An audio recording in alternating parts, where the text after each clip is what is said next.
Throughout history, some of the most powerful queens carried a dark, secret marriages between close relatives to maintain a pure bloodline. These decisions, meant to protect their power, resulted in devastating consequences for their health, intellect, and lives. In this video, we will uncover the little-known secrets of these queens and explore why these inbreeding marriages became a biological tragedy for them and their dynasties. Don't forget to hit like and subscribe so you don't miss these shocking historical stories. Queen Isabella II of Spain, born in 1830, was the product of a family entangled in the complex and dangerous tradition of royal inbreeding. Her birth, which was eagerly awaited for a male heir, was marred by her parents' union, which was both incestuous and politically motivated. Her father, King Ferdinand VII of Spain, married his niece Isabella's mother, Maria Cristina of the Two Sicilies. This union, though politically beneficial, set the stage for a life filled with health struggles and the devastating effects of intermarriage. As a child, Isabella's health was a source of concern. Both she and her sister suffered from various ailments, and rumors circulated about the genetic defects caused by the inbreeding in their family. The troubling pattern of inbreeding did not stop with Isabella's parents. It was common in the royal families of Europe, who believed that maintaining pure bloodlines was crucial for preserving political power. Isabella herself would marry her double second cousin, Francisco de Assis, in 1846 at the age of 16, continuing the tradition of close family marriages. The union between Isabella and Francisco, however, was far from the idealized image of royal marriage. Isabella bore 11 children, but tragically only 5 survived beyond infancy. This staggering infant mortality rate was a direct result of the genetic damage caused by the generations of inbreeding within the Spanish royal family. Many historians believe that Francisco was not the biological father of any of Isabella's surviving children, and that their marriage was strained, influenced by both personal and possibly unspoken truths about his identity. Despite her political position as queen, Isabella's reign was riddled with personal and political turmoil. Her failure to produce a healthy male heir to solidify her family's hold on the throne contributed to her eventual downfall.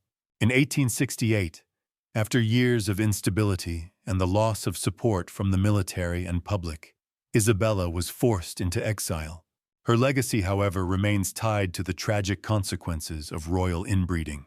Isabella's life is a stark reminder of the dark side of royal inbreeding, where the desire for power and the preservation of bloodlines led to physical and emotional suffering. Her story is one of tragic sacrifice, as the very bloodline she sought to protect became the instrument of her downfall. Isabella's tragic life, shaped by inbreeding and the complex web of royal politics, provides a deeply emotional narrative. Her story is both shocking and heartbreaking, offering viewers a rare glimpse into the personal costs of maintaining royal power at all costs. The mysterious nature of her marriage and the speculation surrounding her children make this story not just a historical account, but a compelling mystery. Viewers will be hooked by the emotional and dramatic elements of Isabella's reign, as well as the stark realities of the consequences of inbreeding in royal families. What do you think about the sacrifices these queens made for their royal bloodlines? Leave your thoughts in the comments below. And don't forget to share this video to let others learn about the hidden tragedies of royal families throughout history. Marie-Louise of Austria, born into one of Europe's most entangled royal families, was another victim of the practice of royal inbreeding. Her parents, Emperor Francis II and Maria Theresa of Naples and Sicily, were double first cousins sharing both sets of grandparents. Such close intermarriages were commonplace within European royalty, as they believed it would solidify alliances and preserve the purity of their bloodlines. However, this practice led to severe genetic repercussions, which Marie-Louise would come to bear. At the age of 18, Marie-Louise was married off to Napoleon Bonaparte, not out of love, but as part of a political strategy to secure a male heir for the French Empire. The marriage was meant to seal a peace agreement between the two nations, after Napoleon's defeat of her father's empire, the Holy Roman Empire. While her marriage to Napoleon was politically calculated, It also underscored the extent to which European royalty was willing to sacrifice personal well-being for political advantage. Marie-Louise's genetic inheritance was already compromised by her family's history of inbreeding, and this only became more apparent after her marriage. She bore Napoleon one son, Napoleon II, but the relationship between the two was strained. Her marriage to Napoleon was marked by political tension, and after Napoleon's defeat and exile, Marie-Louise returned to Austria, where she was later forced into another marriage, this time to her cousin, who was also a close relative. Despite her high rank, Marie-Louise's life was heavily influenced by the royal expectations placed upon her, particularly her duty to produce heirs. Her story is a tragic example of the toll that inbreeding took on the health and emotional well-being of royals, especially when the pressure to marry for political reasons was so high. Her children, though heirs to mighty thrones, would also carry the legacy of inbreeding within their bloodlines, leaving a lasting impact on future generations. Marie-Louise's life is a poignant reminder of the high cost of maintaining political power through intermarriage, where personal happiness and health were often sacrificed for the sake of dynastic survival. Her experiences reflect the broader struggles of many royal women who were forced to navigate the complex intersection of personal identity, familial duty, and political power. Lorraine Whitaker's story is a disturbing reminder that the dangers of inbreeding are not confined to the distant past. Unlike the royal families of Europe, Lorraine's family lived in the United States, where their extreme inbreeding became infamous in the 21st century. The Whitaker family, isolated for generations in a remote part of West Virginia, became a case study for the catastrophic consequences of unchecked inbreeding. Lorraine Whitaker, along with other members of her family, was part of a deeply secluded community where generations of isolation and intermarriage led to severe genetic complications. Over the years, the Whitaker family's genetic pool had become so limited that their children suffered from numerous physical and mental disabilities. Lorraine herself was one of the most affected individuals in the family, and her case, along with that of her son, Timmy Whitaker, became widely publicized after being featured in a well-known documentary. The story of Lorraine's family is not one of royalty or grandeur, but of the devastating effects of extreme isolation. The Whitaker family lived without the typical support systems that might have identified and intervened in their genetic issues. As a result, they were left to face the devastating reality of multiple generations of intermarriage. Lorraine, whose own life was marked by physical and mental challenges, had to raise children in the same environment, passing on the genetic issues to her son Timmy, who became one of the most genetically compromised individuals ever documented. The Whitaker's story sheds light on the dangers of prolonged genetic isolation and serves as a chilling reminder that inbreeding is not just a historical issue. It's a very real ongoing problem in isolated communities where lack of outside genetic influence can have catastrophic consequences. Lorraine's case is both heart-wrenching and eye-opening, as it forces society to confront the reality of inbreeding beyond the royal courts and understand the impact it has on ordinary people. The Whitaker family's story, though not of political power or royal intrigue, highlights the human cost of inbreeding in a way that is stark and undeniable. It also serves as a powerful lesson in the importance of genetic diversity and the profound impact isolation can have on future generations. Lorraine's life, intertwined with the genetic struggles of her family, presents a haunting contrast to the political and regal struggles of royalty. While the royals of Europe fought to preserve their power through inbreeding, Lorraine and her family faced the devastating consequences of a much more tragic form of genetic isolation. The legacy of the Whitaker family is a reminder that inbreeding is not just a relic of history, but a present-day issue with serious consequences that affect real people in hidden corners of the world. What do you think about the hidden consequences of genetic isolation and inbreeding in isolated communities? Share your thoughts in the comments, and don't forget to share this video to help spread awareness of the dangers of unchecked inbreeding. Maria the Fine of Portugal, also known as Maria the Pious, is another tragic example of how royal inbreeding had devastating effects on both the health and lives of its victims. Born in 1734, Maria's life was deeply marked by the royal practice of cousin marriages, a tradition designed to preserve the purity of the royal bloodline. Her parents, King Joseph I of Portugal and Maria Ana of Spain, were not only first cousins, but also shared a complicated family history of inbreeding, which led to a disturbing legacy of genetic issues. Maria was not alone in her struggle. The entire Iberian royal family was plagued by a tangled web of intermarriages, and the resulting genetic defects were becoming increasingly apparent. The children born from these unions often suffered from a range of physical and mental health problems. Maria herself, under the intense pressure to maintain the family line, was married off to her own uncle, another common royal tradition meant to preserve power within the family. This union, while politically significant, only served to deepen the genetic struggles that had already plagued the family. The outcome of Maria's marriage was tragic. She bore multiple children, but half of them did not survive beyond infancy, a stark reminder of the genetic toll inbreeding took on the family. As she aged, Maria's mental state began to deteriorate, and she was eventually deemed unfit to rule. The combination of genetic complications and the overwhelming stress of managing the royal duties took a severe toll on her well-being.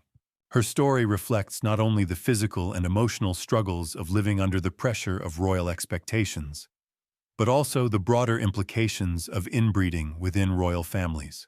Maria's decline in health and her eventual inability to fulfill her royal duties were symbolic of the damage done by the inbreeding that had been a hallmark of European royalty for centuries. The fact that her children struggled to survive, and that Maria herself was deeply affected by the genetic legacy of her ancestors, highlights the true cost of maintaining a pure bloodline at any expense. Her life also speaks to the complex nature of royal marriages, where personal choice was often sacrificed for political gain. While Maria's marriage to her uncle was arranged to solidify dynastic power, the human cost was undeniable. Maria's inability to produce surviving heirs and her own deteriorating health stand as stark examples of how inbreeding done in the name of royal power can irreparably harm those involved. The story of Maria the Fine is a tragic tale of a woman trapped by her royal lineage, bound to a family history of inbreeding that she could neither escape nor control. Her life serves as a painful reminder of how the pursuit of pure bloodlines within royal families led to suffering that often went unnoticed by those outside the courts. How do you feel about the extreme lengths royal families went to in order to preserve their bloodlines? Do you think the cost was worth it? Share your thoughts in the comments.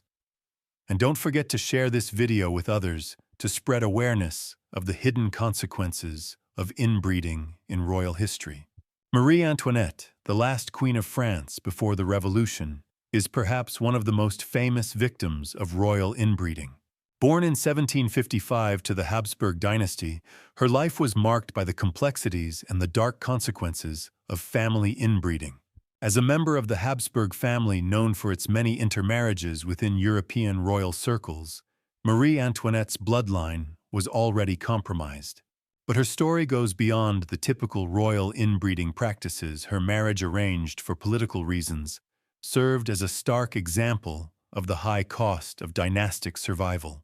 Marie Antoinette was married to Louis Auguste, the future Louis XVI of France, when she was just 14 years old. The union between the two was orchestrated by the Habsburgs to solidify a political alliance with France, securing peace between two great European powers.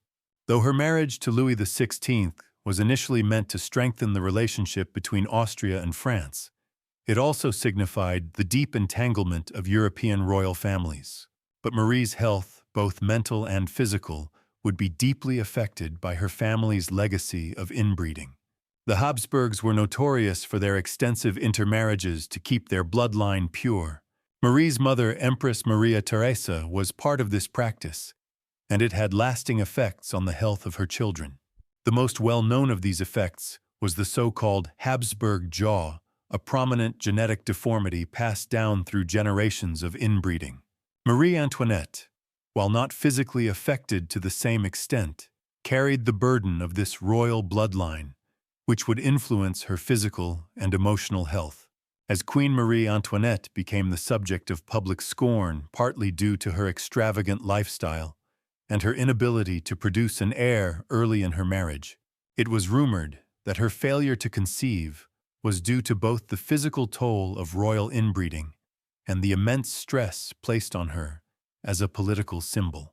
Her inability to fulfill her royal duties, coupled with the growing discontent among the French people, contributed to the unrest that would eventually lead to the French Revolution. The mental and emotional toll of being a pawn in a political game was also immense. The expectations placed on Marie Antoinette to produce heirs and secure the future of the monarchy caused her immense anxiety and loneliness. Despite her wealth and status, she found herself isolated in a royal court that viewed her not as a person, but as a symbol of a political alliance and dynastic survival. This sense of isolation, along with the constant pressure to maintain the Habsburg bloodline, left her vulnerable to the mental strain that would eventually contribute to her downfall. Marie Antoinette's tragic life highlights the deep consequences of royal inbreeding. Her marriage to Louis XVI, her inability to conceive, and the public's view of her as both an extravagant and ineffective queen were all deeply rooted in the pressures and the physical and mental toll of maintaining royal bloodlines. Her death at the hands of the revolutionaries in 1793 sealed her legacy as a victim of both political ambition and the devastating effects of dynastic inbreeding. Her story stands as a powerful example of how the relentless pursuit of political power through royal marriages and bloodlines often came at the expense of personal happiness, health, and well-being. Despite her early promise as a queen and consort, Marie Antoinette was ultimately undone by the very system that was meant to protect her royal bloodline. What do you think about the heavy toll royal inbreeding took on women like Marie Antoinette? How did the pressure to maintain power affect her life? Share your thoughts below, and don't forget to share this video to help others understand the hidden costs of royal marriage and bloodline preservation. Cleopatra II, a lesser-known figure in the history of ancient Egypt, is another example of how the pursuit of political power through inbreeding had devastating consequences. Born around 185 BCE, Cleopatra II was a member of the Ptolemaic dynasty, a family notorious for its extreme practice of sibling marriages. In the royal courts of Egypt, maintaining the purity of the royal bloodline was not just a matter of dynastic survival, but an essential part of the family's identity and power. The Ptolemies, originally of Macedonian Greek descent, believed that keeping the bloodline within the family would secure their reign over Egypt. Cleopatra II's parents were siblings, her father Ptolemy VI Philometor and her mother Cleopatra I of Syria. Such incestuous marriages were a common practice in the Ptolemaic dynasty, not only to ensure the family's control over the throne, but also to consolidate power within the ruling family. However, this inbreeding caused severe genetic consequences for the Ptolemaic descendants, including Cleopatra II. At a young age, Cleopatra II was married to her brother Ptolemy VII, a typical political move in the Ptolemaic dynasty aimed at preserving the power structure. While many royal siblings' marriages were political in nature, they also reflected the dynastic obsession with keeping royal blood pure and untainted by outside influences. This practice was driven by the belief that royal power, wealth, and divine status were tied directly to the preservation of the bloodline.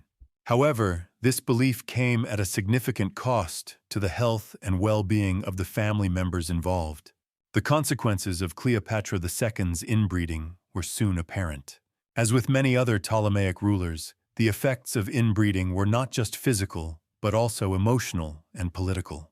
Cleopatra II's reign was marred by political instability, both within Egypt and with the surrounding regions.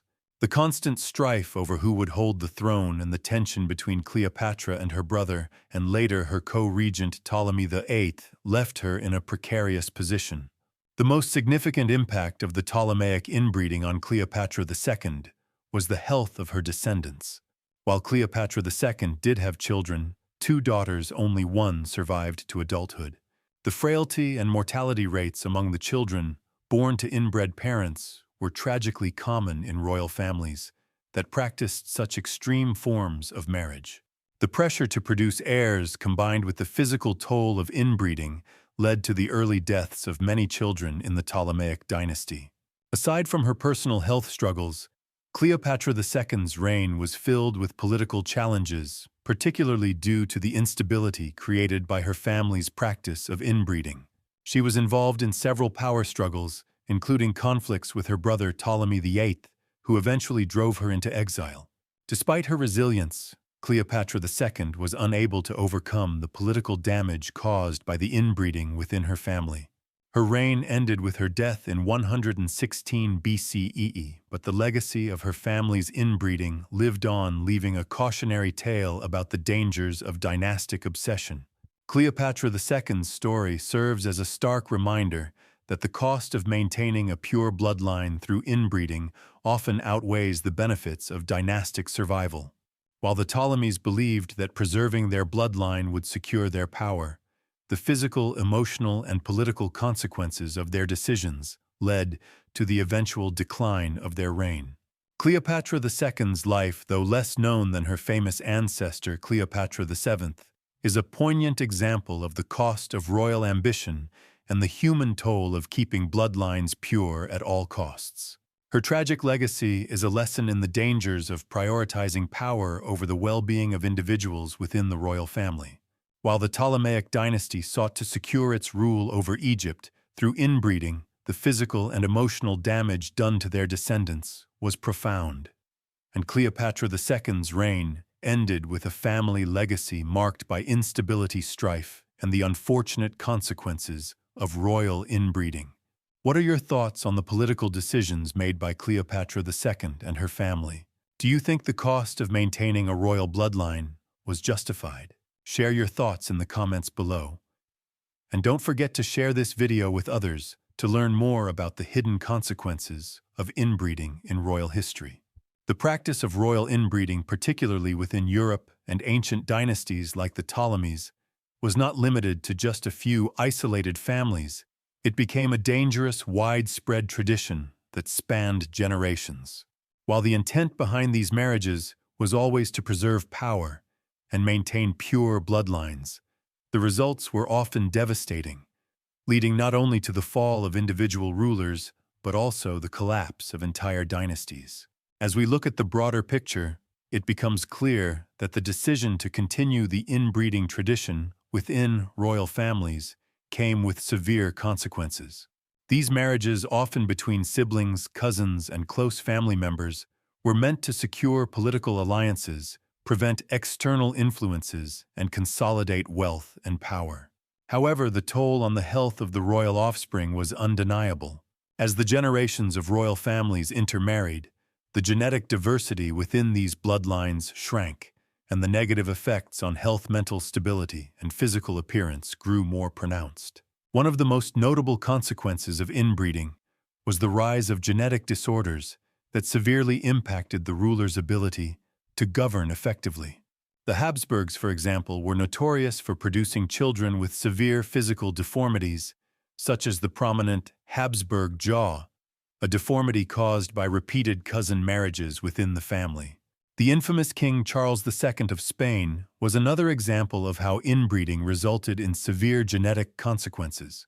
Born to a family with generations of inbreeding, Charles II was physically and mentally debilitated, suffering from a variety of health problems. His inability to have heirs and his eventual death without a direct successor triggered the War of Spanish Succession and the eventual collapse of the Habsburg dynasty's control over Spain. Similarly, the Ptolemaic dynasty of Egypt, as discussed with Cleopatra II, was doomed by the same obsession with maintaining royal bloodlines at the expense of their health and future. While Cleopatra VII is the most well-known of Egypt's last royal rulers, the Ptolemies were plagued with infighting, incestuous marriages, and power struggles that weakened the dynasty from within. Their reign, which spanned nearly 300 years, ended with Cleopatra VII, who herself was the result of multiple generations of inbreeding. Her tragic death marked the end of the Ptolemaic dynasty and Egypt's transition into a Roman province. Royal inbreeding, therefore, was not only a danger to the physical and mental health of individual rulers, but also led to the collapse of entire ruling families. As the genetic defects accumulated and weakened the royal bloodlines, the monarch's ability to rule effectively diminished, and the political structures they had built began to crumble. This weakening of royal families often resulted in rebellion, revolution, and war, as the population grew increasingly disillusioned with rulers who were unable to fulfill their duties due to the physical and mental consequences of their family's genetic choices. Moreover, the emotional and psychological toll on those within these families cannot be underestimated.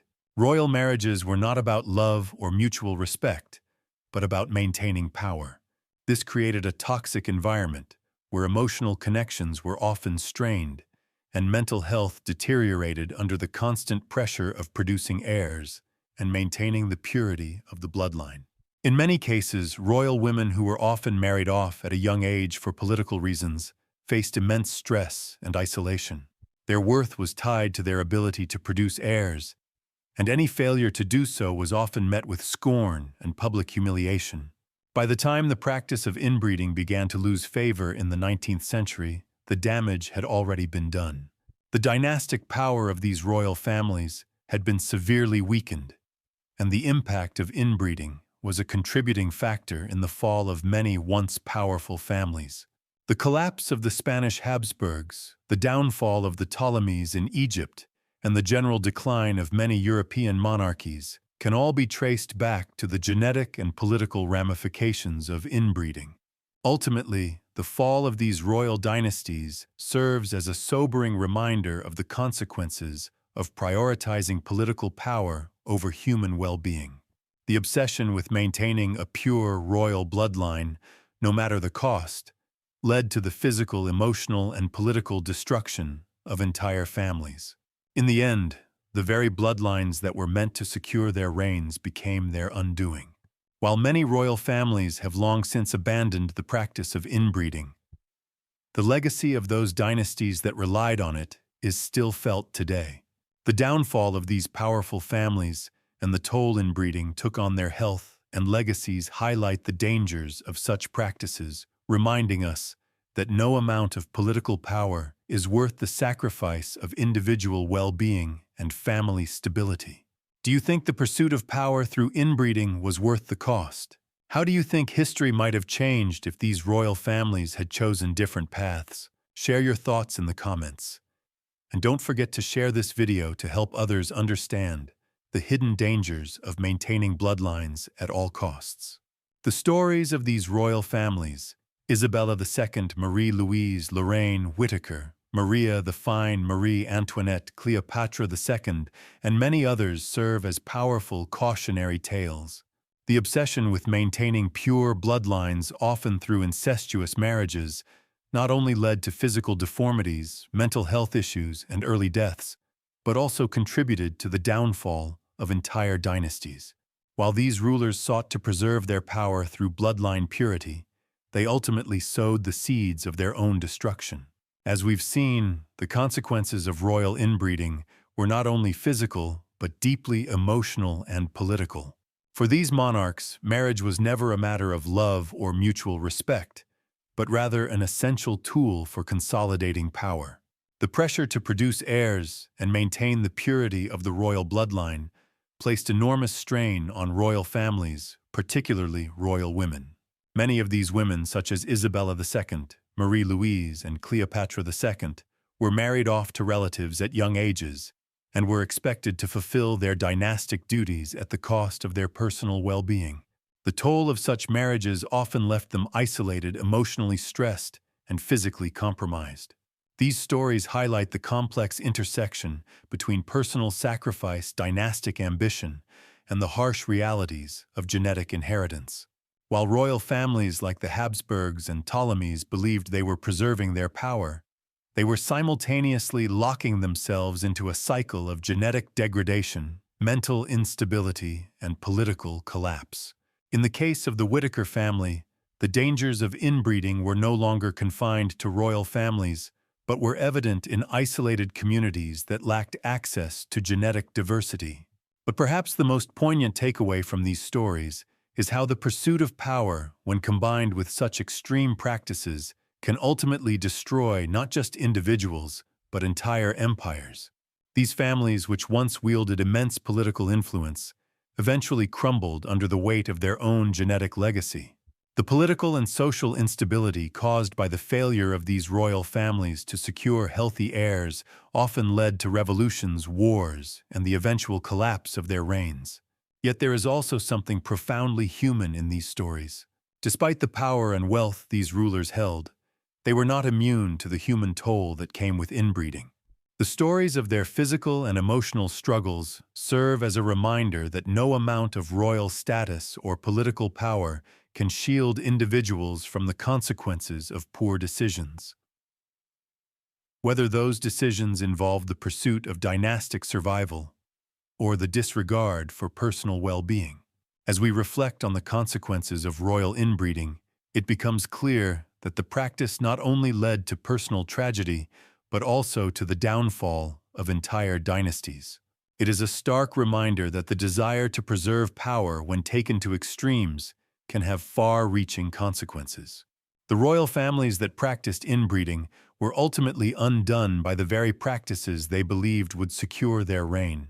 In a broader sense, these stories ask us to question the lengths to which individuals and societies will go to preserve power. Are we willing to sacrifice the well-being of future generations for the sake of preserving a legacy, an image, or a family name? The histories of these royal families suggest that the cost of such decisions can be far higher than we might imagine. The tragic legacies of these queens, emperors, and their families offer us a valuable lesson. The pursuit of purity, whether in royal bloodlines or elsewhere, is a pursuit fraught with danger. We must understand the costs of these decisions and learn from the mistakes of the past. It is not just about power bloodlines or dynastic survival. It is about the well-being of those involved and the consequences of their actions for future generations. As we conclude this exploration of royal inbreeding and its tragic consequences, we are left with the sobering reminder that history is not just shaped by wars and political victories, but by the invisible forces of genetics, family dynamics, and the consequences of choices made centuries ago. The downfall of these dynasties serves as a poignant reminder that no matter how powerful or regal one may be, no one can escape the fundamental laws of nature. What do you think the consequences of inbreeding in royal families teach us about power, legacy, and human well-being? Share your thoughts and reflections below. If you found this video insightful, don't forget to share it with others, and subscribe for more historical stories that reveal the hidden, often shocking truths behind royal power and dynastic ambition.